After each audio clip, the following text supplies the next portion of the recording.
He was driving home from his shift, exhausted and half asleep, when he saw her, barefoot, soaked in rain, and standing by the side of the road in a wedding dress, torn and stained. He didn't know that offering her a lift would change his life, and hers. But the moment she stepped into his truck, she brought more than just silence. She carried a secret worth millions and a story that would shatter everything he believed about love, loyalty, and second chances. If this story moved you, don't forget to like, comment, share with someone who needs hope today.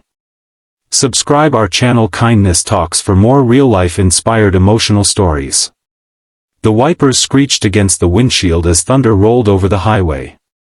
It was close to midnight, and Liam Harper, single father of a 9-year-old girl named Rosie, was heading home after a double shift at the local mechanic shop.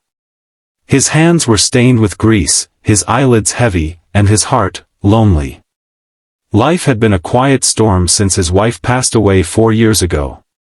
Since then, Rosie had been his whole world.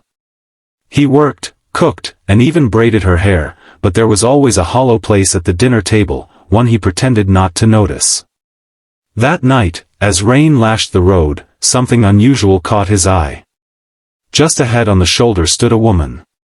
Not just any woman, but one in a white dress, drenched and muddy, gripping her heels in one hand and shivering violently. Liam slowed the truck, pulled over, and rolled down the window. "You okay, miss?" She turned. Her makeup was smeared, her hair tangled, and her eyes, green, wide, terrified. Can I get a ride? Anywhere. Please." He hesitated. She looked like trouble. But she also looked like someone running from more than just the storm.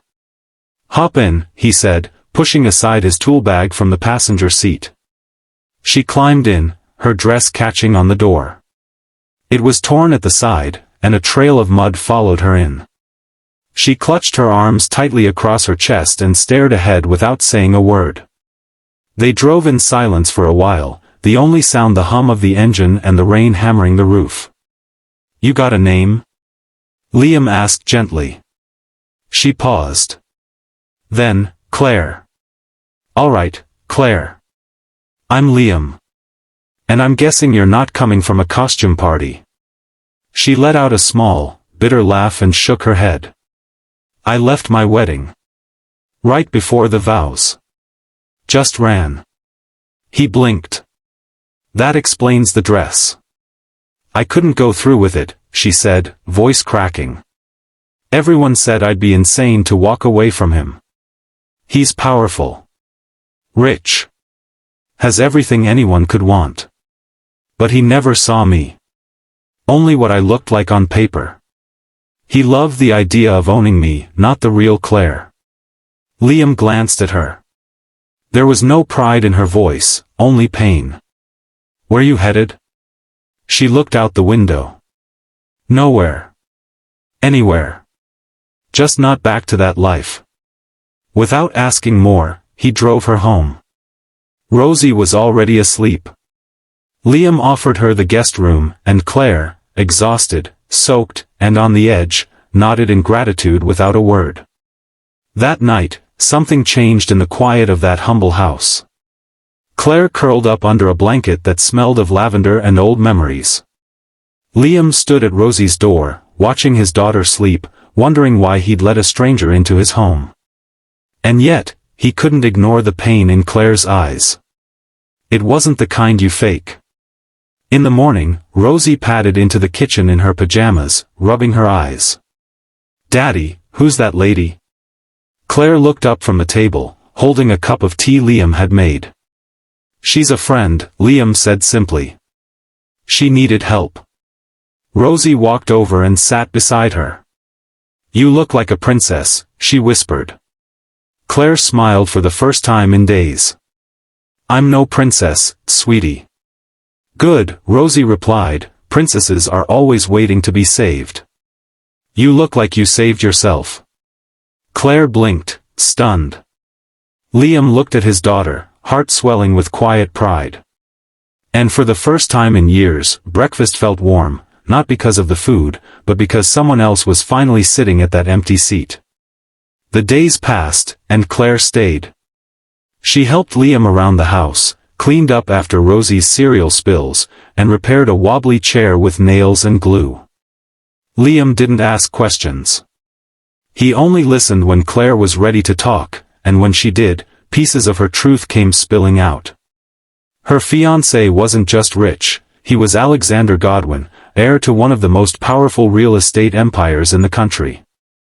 Her marriage to him would have cemented his political ambitions and silenced whispers about his personal life. Claire had been chosen, not loved. "I was a dancer," she admitted one evening, sitting on the porch beside Liam. "Modern ballet. That's how I met him, at a charity gala. He liked how I moved. Not who I was." Liam nodded slowly. "I fix engines, not people. But I know what it feels like when someone sees you as a tool." Claire looked at him, tears shining. "You're the first person who's spoken to me like I'm not a product. And yet, peace doesn't last."